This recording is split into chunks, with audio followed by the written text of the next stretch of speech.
I want to create some headspace in this biodigester because what my goal is to be able to take off this cap without all of the water pressure exploding everywhere, because this biodigester is filled to the brim with water.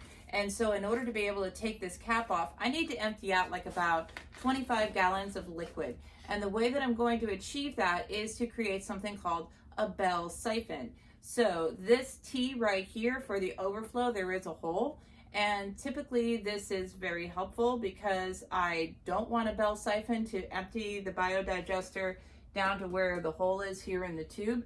But on an occasion like this where I want to be emptying out this biodigester, I'm going to obstruct this hole. So it's going to create my bell siphon. And how I do that is by applying positive pressure in through the gas line while covering up this hole at this T intersection here in the overflow. We're going to start pumping air, and you're going to hear things moving along here.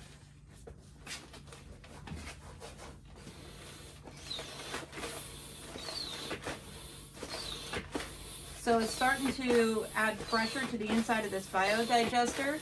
I do feel a little bit of sucking action where this hole is. And I'm holding this right here to make sure there's no leaks. And listen to that. I just stopped pumping. This is just emptying out on its own.